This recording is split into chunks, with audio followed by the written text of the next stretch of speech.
नैनीताल जिले में 8 जनवरी को वैक्सीन टीकाकरण का पूर्वाभ्यास किया जाएगा। जिलाधिकारी सविन बंसल ने इस मामले में संबंधित विभागों को सभी दिशा निर्देश जारी कर दिए हैं। उन्होंने सभी संबंधित पदाधिकारियों से कहा कि सभी लोग पूरी तरह से तैयार रहें और कोशिश करें कि किसी भी प्रकार की कोई कमी न रह जाए। आपको बता दें कि प्रथम चरण में जिले के 9,809 स्वास्थ्य कर्मियों को टीका लगेगा। डीएम ने बताया कि जिले में 10 वैक्सीन सेंटर बनाए गए हैं, जिसमें बेस चिकित्सालय हल्द्वानी, सुशीला तिवारी चिकित्सालय, महिला चिकित्सालय Haldwani, Pal nursing college, Brijlal, BD Pandey महिला चिकित्सालय नैनीताल, सामुदायिक चिकित्सालय गर्मपानी, मोटा हल्दू, बैलपड़ाव व लालकुआं शामिल हैं। सभी टीकाकरण केंद्रों हेतु 10 टीमें लगाई जाएंगी। सीएमओ डॉक्टर भागीरथी जोशी ने बताया कि कोरोना टीकाकरण की मॉक ड्रिल की सभी तैयारियां पूरी कर ली गई हैं। शुक्रवार की सुबह 10 बजे से ड्राई रन प्रारंभ होगा। उन्होंने बताया कि जिले में 54 वैक्सीनेशन तैयार किए गए हैं। एक सेंटर में 5 स्वास्थ्य कर्मी के साथ साथ एक चिकित्साधिकारी व एक सुपरवाइजर भी तैनात किए जाएंगे।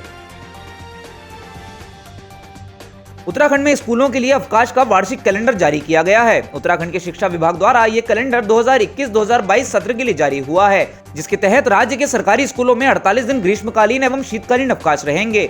वहीं पर्वतीय क्षेत्र के स्कूलों में 244 दिन और मैदानी क्षेत्र के स्कूलों में 240 दिन पढ़ाई होगी। माध्यमिक शिक्षा निदेशक आर.के. कुंवर की ओर से जारी कैलेंडर के मुताबिक ग्रीष्मकालीन स्कूलों में इस बार 27 मई से 30 जून तक 35 दिन ग्रीष्मकालीन अवकाश और 1 से 13 जनवरी तक 13 दिन का शीतकालीन अवकाश मिलेगा।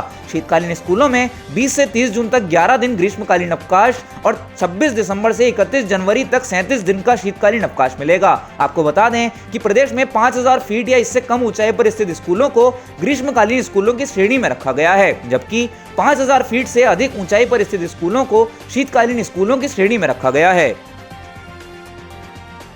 उत्तराखंड में चालू वित्तीय वर्ष के लिए सरकार ने 198 सड़कों और 45 पुलों के निर्माण के लिए राशि जारी कर दी है। शासन ने 90 करोड़ रुपए की एक और किस्त जारी कर दी है। यह धनराशि नाबार्ड वित्त पोषित योजना के तहत जारी की गई है। लोनीवी के सचिव आर.के. सुधांशु ने इस संबंध में आदेश जारी कर दिए हैं। आदेश के मुताबिक इस योजना के तहत चालू वित्तीय वर्ष में अब तक कुल 241.64 करोड़ रुपए जारी किए जा चुके हैं। इस धनराशि के जारी होने से ग्रामीण क्षेत्रों में सड़कों और पुलों के निर्माण में तेजी आएगी। राज्य में नाबार्ड योजना के तहत फेज 20 से फेज 26 तक की कुल 660 योजनाओं के लिए 2090.85 करोड़ का ऋण मंजूर है। इसके सापेक्ष अब तक 430 योजनाओं का कार्य पूरा हो गया है। चालू वित्तीय वर्ष के प्रारंभ में कुल 28 स्लो मूविंग प्रोजेक्ट थे, जिनमें तेजी लाई गई। वर्तमान में केवल 10 स्लो मूविंग प्रोजेक्ट शेष रह गए हैं, जिन्हें तेजी से पूरा करने के निर्देश दिए गए हैं। उम्मीद है कि निर्माण कार्यों में अब तेजी आएगी। हल्द्वानी शहर के रैन बसेरों की हालत अब जल्द ही सुधरने वाली है। अब नगर निगम के 2 रैन बसेरों की देखरेख की जिम्मेदारी नैब यानी national association for the blind को दी गई है। हल्द्वानी में नगर निगम के 2 रैन बसेरे हैं, जिसमें राजपुरा धोबी घाट स्थित डॉक्टर एपीजे अब्दुल कलाम आश्रय कम रैन बसेरा व बकरा मार्केट स्थित पंडित दीनदयाल उपाध्याय आश्रम स्थल कम रैन बसेरा शामिल हैं। इन रैन बसेरों को अब नैब द्वारा सुधारा जाएगा। National association for the blind Uttarakhand के महासचिव श्याम सिंह धानक ने जानकारी दी। उन्होंने बताया कि संस्था को दोनों रैन बसेरों के संचालन की अनुमति मिली है। जानकारी के मुताबिक रैन बसेरों में 4-4 लोगों का स्टाफ रहेगा। धोबी घाट वाले रैन बसेरे में एक महिला कर्मी भी नियुक्त होगी। दोनों ही रैन बसेरों में फिलहाल कोई शुल्क नहीं लिया जाएगा। नगर निगम तय करेगा कि शुल्क लेना है या नहीं। जाड़ों में गर्म पानी के लिए गीजर होंगे, गर्मियों में एसी की सुविधाएं रहेंगी। रैन बसेरों में सुविधाएं बढ़ाने के लिए 2-2 लाख रुपए खर्च किए जाएंगे। आपको बता दें कि फिलहाल यह अनुबंध 1 साल तक के लिए है। सरोवर नगरी की मशहूर झील सूखे की मार झेल रही है, जिस कारण शहर को पर्यटन के नक्शे में पहचान मिली। वही नैनी झील बीते कुछ वर्षों से सूखा महसूस कर रही है। बरसात में पर्याप्त पानी होने के बावजूद गर्मी आते आते झील के जलस्तर में भारी गिरावट आ जाती है। पिछले साल भी अच्छी बारिश के साथ ही शीतकाल में रिकॉर्ड बर्फबारी दर्ज की गई, जिससे झील की सेहत में भी सुधार आया। इसी वजह से गर्मियों में झील का जलस्तर अधिक नहीं गिरा था। बाद में बरसात शुरू होने के 2 महीने बाद ही झील का जलस्तर औसत से 11 फीट ऊपर पहुंच गया, जो कि अगस्त तक बना भी रहा। मगर अगस्त के बाद बारिश नहीं होने से फिर एक बार झील के जलस्तर में गिरावट होने लगी। अगस्त के बाद बारिश नहीं होने से झील के जलस्तर में लगातार गिरावट आ रही है। बीते 4 महीनों में झील का जलस्तर करीब 5.5 फीट गिरा है। अगस्त अंत में यहां झील का जलस्तर औसत से 11.2 फीट ऊपर था। वही दिसंबर अंत में यह 5.8 फीट दर्ज किया गया है। ऐसे में देखना होगा कि पहले बारिश मेहरबान होती है या प्रशासन को अब कोई विकल्प ढूंढ लेना चाहिए। रेल यात्रियों के लिए राहत भरी खबर है। रेल मंडल में ट्रैक के सुधार के साथ अब ट्रेनें दोगुनी रफ्तार से चलनी शुरू हो गई हैं। हरिद्वार से देहरादून और रायवाला ऋषिकेश के बीच रेल रूट पर ट्रेनों की रफ्तार बढ़ेगी। रेल संरक्षा आयुक्त एस.के. पाठक ने इन सेक्शनों पर ट्रेनों की स्पीड 100 किलोमीटर करने की मंजूरी दे दी है।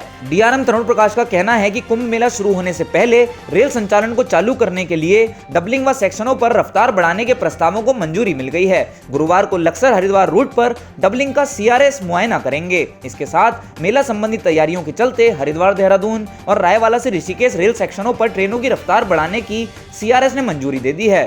दोनों ही सेक्शनों पर अभी तक 50 किलोमीटर की रफ्तार तय थी। अब इसे बढ़ाकर 100 किलोमीटर प्रति घंटा किया जाएगा। ACM नरेश कुमार सिंह का कहना है कि स्पीड बढ़ने से ट्रेनों का परिचालन और सुधरेगा। इधर राजाजी टाइगर रिजर्व के निदेशक DK सिंह का कहना है कि पूर्व में यह तय किया गया था कि टाइगर रिजर्व क्षेत्र में ट्रेनों की अधिकतम गति 35 किलोमीटर प्रति घंटा रहेगी, मगर अब इसका बढ़ाया जाना जानवरों के लिए परेशानी का सबब बन सकता है। हाल ही में चुने गए उत्तराखंड के नए मुख्य न्यायाधीश जस्टिस राघवेंद्र सिंह चौहान ने गुरुवार को अपने पद की शपथ ले ली। राज्यपाल बेबी रानी मौर्य ने राजभवन में आयोजित संक्षिप्त समारोह में उन्हें पद की शपथ दिलाई। इससे पहले मुख्य सचिव ओम प्रकाश ने राष्ट्रपति की ओर से जारी मुख्य न्यायाधिपति जस्टिस RS चौहान की ट्रांसफर की अधिसूचना पढ़ी। शपथ ग्रहण कार्यक्रम को केवल 5 मिनट का ही रखा गया था। कोरोना संकट की वजह से कार्यक्रम को काफी छोटा किया गया था। आपको बता दें कि इससे पहले राघवेंद्र सिंह चौहान तेलंगाना हाईकोर्ट हैदराबाद में मुख्य न्यायाधीश पद पर कार्यरत थे। वह तेलंगाना और कर्नाटक के संयुक्त हाईकोर्ट में जज भी रह चुके हैं।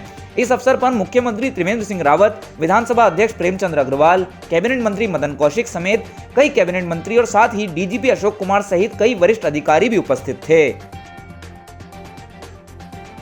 उत्तराखंड में गुरुवार को 249 नए संक्रमित मरीज मिले हैं। इसके साथ ही राज्य में कोरोना के मरीजों का आंकड़ा बढ़कर 92,842 हो गया है, जबकि संक्रमण के चलते गुरुवार को 6 लोगों की मौत हुई है। वहीं 439 लोग विभिन्न अस्पतालों से डिस्चार्ज हुए हैं। उत्तराखंड राज्य स्वास्थ्य विभाग द्वारा जारी हेल्थ बुलेटिन के अनुसार गुरुवार को अल्मोड़ा में 13, बागेश्वर में 2, चमोली में 7, चंपावत में 2 तथा आज भी सबसे अधिक 90 लोग देहरादून में इस संक्रमण के शिकार हुए।